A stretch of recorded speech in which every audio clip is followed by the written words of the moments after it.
झारखंड के जननायक सह झारखंड मुक्ति मोर्चा के संस्थापक पद्म भूषण से सम्मानित दिशूम गुरु स्वर्गीय शिबू सोरेन की प्रथम पुण्यतिथि पर साहिबगंज में झारखंड सरकार के राजस्व सह परिवहन मंत्री दीपक बिरुआ, केंद्रीय सचिव सह प्रवक्ता पंकज मिश्रा, राजमहल विधानसभा के विधायक मोहम्मद ताजुद्दीन उर्फ एमटी राजा, झारखंड सरकार के पूर्व मंत्री आलमगीर आलम सहित अन्य ने 2 आदमकद स्वर्गीय शिबू सोरेन की प्रतिमा का अनावरण किया गया। साथ ही सिद्धू कान्हू स्टेडियम में सर्वदलीय श्रद्धांजलि सभा का आयोजन किया गया। इस दौरान कार्यक्रम में सभी अतिथियों ने झारखंड के जननायक सह झारखंड मुक्ति मोर्चा के संस्थापक पद्म भूषण से सम्मानित दिशोम गुरु स्वर्गीय शिबू सोरेन की संघर्ष व जीवनी को याद दिलाया और किस प्रकार अपने जीवन में स्वर्गीय शिबू सोरेन संघर्ष किया है। इस संबंध में झारखंड सरकार के राजस्व सह परिवहन मंत्री दीपक बिरुआ, केंद्रीय सचिव सह प्रवक्ता पंकज मिश्रा एवं राजमहल विधायक मोहम्मद ताजुद्दीन उर्फ एमटी राजा ने क्या कहा, आइए सुनते हैं। स्वर्गीय दिशोम गुरु शिबू सोरेन जी का प्रथम पुण्यतिथि है और उसी पुण्यतिथि के श्रद्धांजलि सभा में हम साहेबगंज हम लोग विकास क्रम के माध्यम से और आज के दिन पूरे राज्य के लिए शोक का विषय है। जिन समुदाय के संघर्ष की आवाज बने गुरु जी, इस राज्य के निर्माता रहे गुरु जी, जल जंगल जमीन की आवाज को हमेशा मुखर होकर के उन्होंने उठाया। आज गुरु जी सिर्फ एक राजनीतिक व्यक्ति नहीं बल्कि पूरे समाज के एक आदर्श है। हम लोग चाहते हैं कि गुरु जी का त्याग, उनका संघर्ष और उनके बताए रास्तों को सरकार आत्मसात करते हुए हम लोग इस राज्य को उनके सपनों का राज्य समृद्ध झारखंड और अग्रणी झारखंड बनाने का हम लोग संकल्प लेंगे। गुरु जी का भी यही संदेश था, नशा के सख्त खिलाफ थे और हम लोग की सरकार ने माननीय मुख्यमंत्री हेमंत सोरेन जी ने नशा के खिलाफ में एक अभियान शुरू किया है। हम लोग चाहते हैं कि युवा नशा से दूर रहे और इससे राज्य के निर्माण में महत्वपूर्ण भूमिका निभाए ताकि राज्य का और देश का नाम रोशन हो सके। पुण्यतिथि पर हम लोग उपस्थित हैं। आज के नग्न है, शब्द नहीं आता कि कहां से शुरू किया जाए और कहां पर खत्म किया जाए। ये बात जरूर है कि जन्म माता पिता देता है, लेकिन शिक्षा और सही पदों पर सही रास्ता दिखाने का काम गुरु करता है। मेरा भी जन्म मेरा माता पिता किया, लेकिन अगर अवली पकड़कर उस समय में एकत्रित बिहार और झारखंड में किसी ने चलना सिखाया तो हमारे पद्मश्री दिशोम गुरु शिबू सोरेन जी हैं।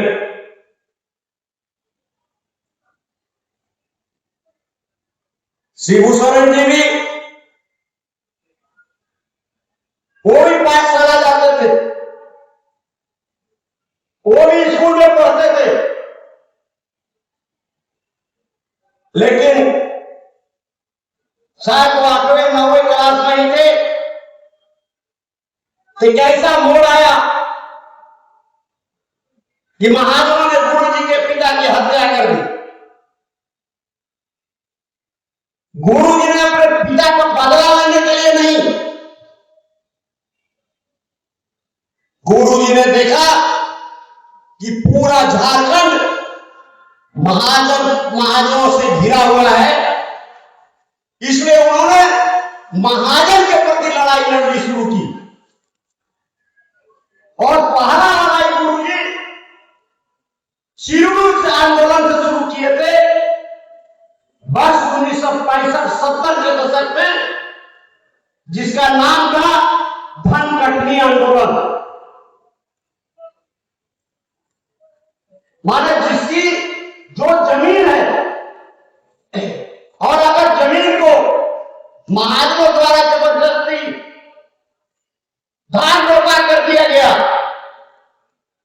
तो गुरु जी ने आंदोलन 65 और 70 के दशक में शुरू किया कि रोपे हो तुम, लेकिन काटेगा वो जिसका ओरिजिनल में जमीन है, जगह है। गुरु जी की आंदोलन वहीं से शुरू हुआ,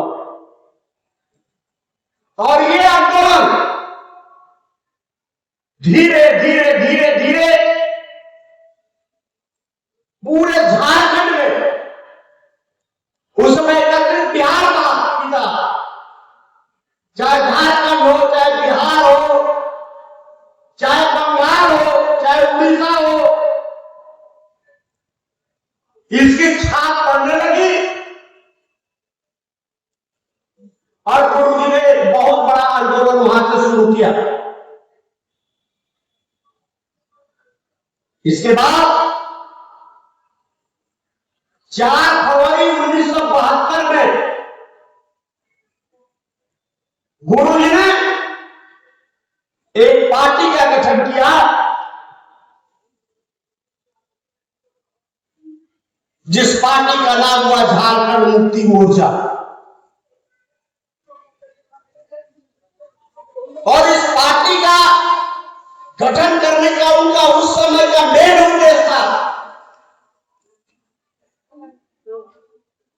मुख्य मुद्दा था, झारखंड का निर्माण कैसे किया जाए, झारखंड अलग राज्य कैसे हो, झारखंड की अस्मिता को कैसे बचाना है, यहां की जंगल जमीन की रक्षा कैसे करना है। इसके लिए गुरु जी ने 4 फरवरी 1972 को झारखंड मुक्ति मोर्चा नामक पार्टी की स्थापना किया।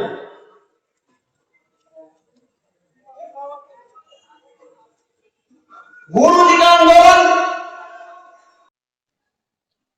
आज इस सभा से हम लोगों को प्रतिज्ञा लेना है कि बाबा आप जहां भी हैं, आज भी आपकी आंखें देखती हैं।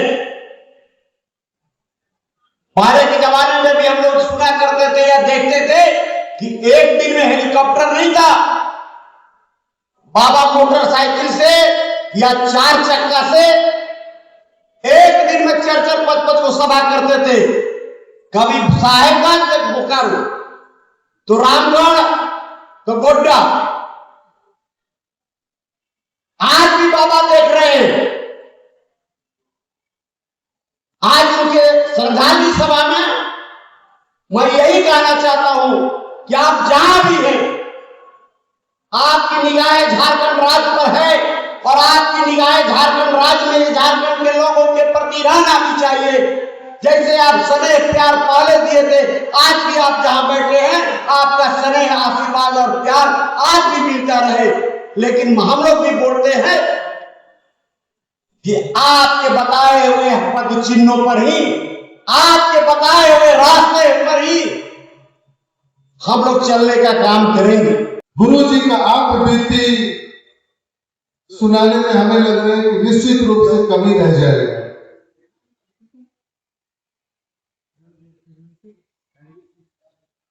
लोग कहते हैं गुरु जी झारखंड के हर गली, और खास करके मैं कहूंगा कि साहेबगंज जिला के हर गली, रोड, गांव, मोहल्ला के जितना गुरु जी जानते थे, हमें लग रहा है कि यहाँ के पेड़ पौधा, धूल मिट्टी, गंगा नदी, सारे लोग गुरु जी को बाअदब पहचानते थे और जानते थे और उनका सम्मान किया करते थे।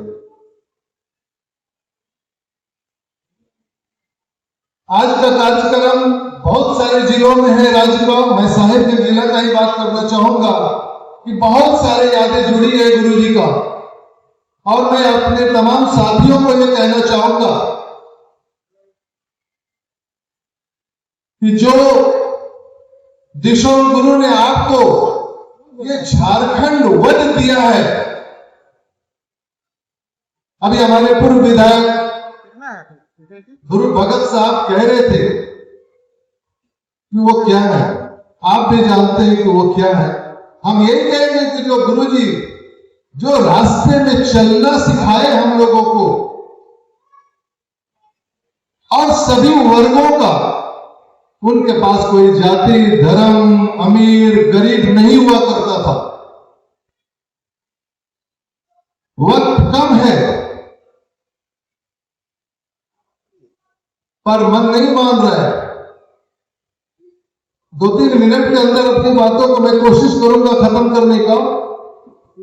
पर ये उत्तर वाहिनी गंगा में स्नान करने आए गुरुजी मुख्यमंत्री बनने के साथ राजमहल के गंगा जो माघी पूर्णिमा जो सदियों से चल रहा है, इसको भी कहीं कुंभ से कम नहीं कहा जा सकता है। ये संथाल परगना का कुंभ ही माना जाता है। मैं संथाल परगना का कुंभ कह के हो सकता है कि कुछ गलती करूं, क्योंकि यहाँ पे बंगाल, भूटान, नेपाल, बांग्लादेश तक से लोग उस माघी पूर्णिमा के अवसर पे आते हैं। उसको राजकीय मेला का दर्जा देने का काम उस समय के तत्कालीन मुख्यमंत्री दिशोम गुरु शिबू सोरेन का ही देन था। ऐसी बहुत सारी यादें जुड़ी हैं। हम एक बात कहना चाहेंगे कि हम लोग उस गुरु के अंडर में पले हैं, बड़े हैं, आंदोलन करना सीखे हैं।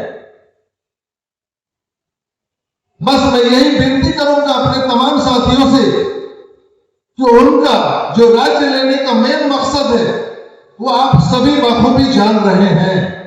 शोषितों के खिलाफ, महाजनों के खिलाफ किसी भी तरह गलत कदम उठाने वालों के खिलाफ। और मैं आज के डेट में ये कहना जरूरी समझूंगा कि हमारे राज्य के मुख्यमंत्री,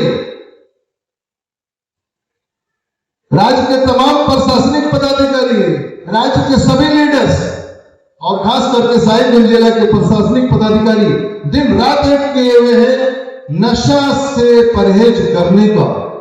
तो मैं आप तमाम लोगों से भी विनती करूंगा कि अगर गुरुजी का एक आदर्श को भी आप एक्सेप्ट कर रहे हैं तो मेरा रिक्वेस्ट होगा कि पहला आदर्श जो आज के डेट में नौजवानों में जो नशा चल रहा है, नशा का बहुत सारा रूप है, उसको संकल्प लेंगे अपने अपने क्षेत्र में नशा बंदी पे और नौजवानों को नशा से मुक्ति कैसे दिलाएं, ये आज मेरा विनती होगा कि संकल्प लेकर जाए। और एक बहुत छोटा सा मैं एक मिसाल दूंगा कि गुरुजी उस time member of parliament MP हुआ करते थे, जिनका आवास दिल्ली के 17 नंबर गुरुद्वारा रकाबगंज रोड में था। कहीं से गुरुजी सभा करके आए थे, उनका आवाज बैठ गया था। झारखंड से लगभग 40-50 लोग गए थे।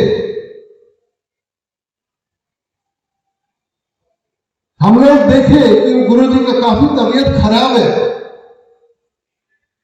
तो